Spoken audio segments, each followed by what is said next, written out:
Hello, this is Anne Marie from K-12 Plus.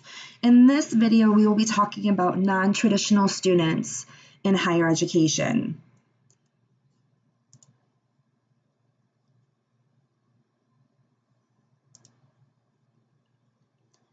Characteristics of non-traditional students are individuals who are seeking degrees while juggling other responsibilities such as work and family commitments. These non-traditional students are those who fit into one or more characteristics that are listed below, such as age, employment, high school education, and then the financial independence. With the age, it's typically 25 or older when they finish their bachelor degrees. They've received a GED or a high school diploma. They are currently working full-time while they are in school. They are enrolled as a part-time student while pursuing their degree, and then they are financially independent of their parents. Wanted to show a little video regarding the changing demographics of the undergraduate students in the higher education. So this is a report from CBS News talking about the non-traditional students.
Some of the reasons that the non-traditional students are enrolling is because they want to transition into a specific field. They've been could be working in a position right now.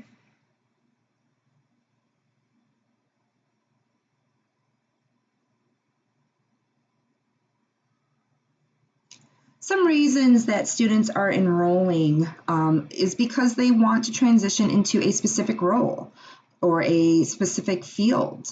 They are currently working in a job that they possibly do not want to be in anymore. They want to transition into a different field. And so by going back to school will help them earn that education to help them transition into a new career path.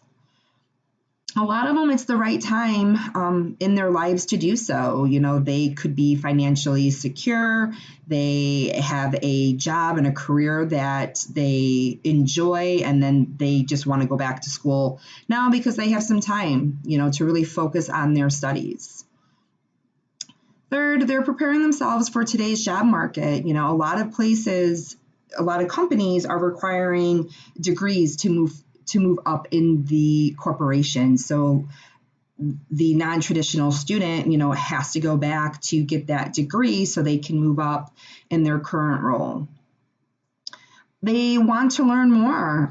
They want to dive into a particular skill that they are interested in having. So they could be a lifelong learner, and so they just want to go back to school and, you know, learn more and become an expert in that field. A lot of the times, the non-traditional student goes back to school because they have a personal satisfaction. They want to fulfill this dream of theirs. They have a goal that they had in mind, and they want to go ahead and achieve it. So they've been wanting to go back to school or, you know, to start school to, you know, have the satisfaction of having a college degree, and now is the time for them to do it. So they want to fulfill that goal of theirs. They want to finish what they started.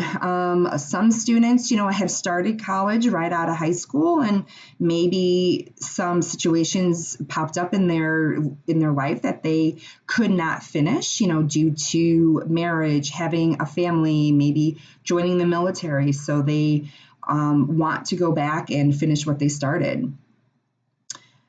Non-traditional students are also pursuing a advanced degree. They want to move up in their company, so they need to have a master's to be eligible for that position or to be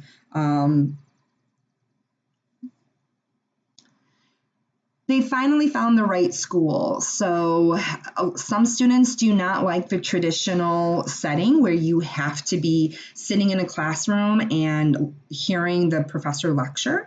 Some students, prefer the online setting, so they have the flexibility of when they can do their assignments, when they can log in. Location is a big one, so they can, once they finally find that right school, they're ready to start the program. They also want to provide inspiration for their loved ones.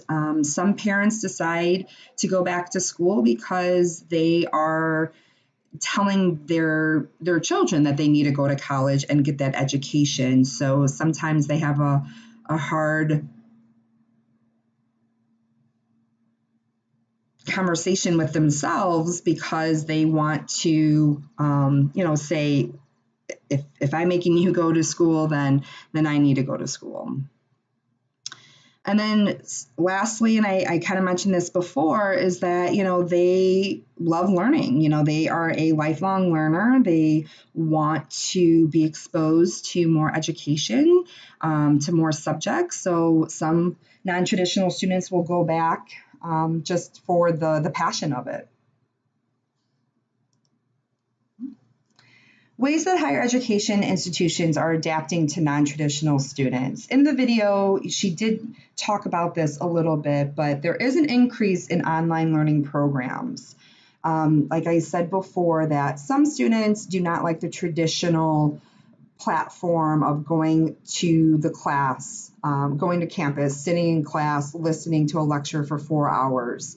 So most of the higher institutions are starting to do some online programs. They have a combination of a hybrid platform where some of the courses are online and then some classes, you'll have to take, on site, on ground at the campus.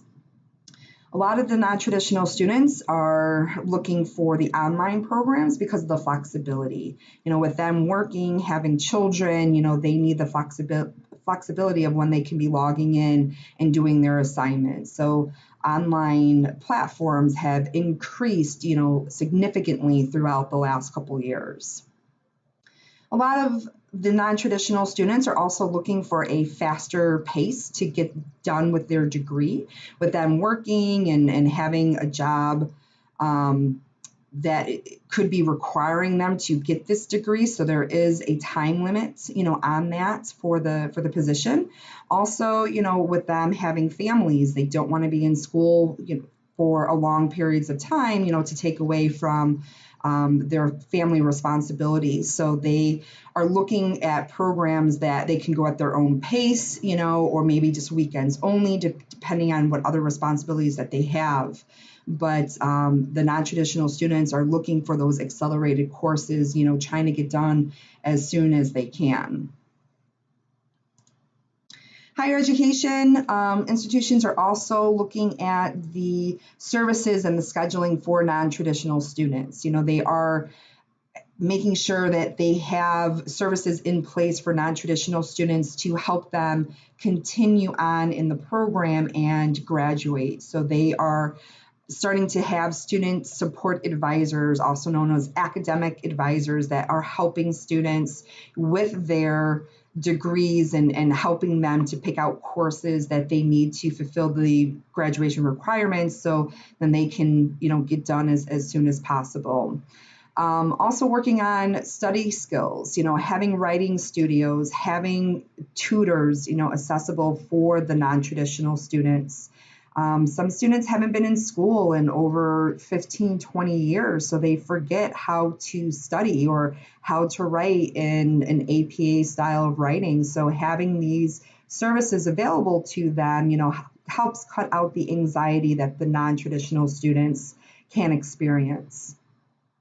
Also, the financial aid specialists, students, who the non-traditional students, are coming back and they have other responsibilities. So, how much they're spending on higher education is going to be a factor. So having the financial aid specialist walk them through how to use, FAFSA and loans, and really, talk through these services, and having a person that they can connect with, helps them determine if this is the school for them. Kind of already touched upon this with the multiple options for the financial aid and billing. If students who are the non-traditional students who are going back to finish their bachelor's, or to start a master's program, they may have tuition reimbursement through their employers that they want to utilize, using FAFSA, using private loans to finance their education. So having that financial aid specialist walking through those different types of payments will definitely help the non-traditional student, make that best decision with moving forward with their programs.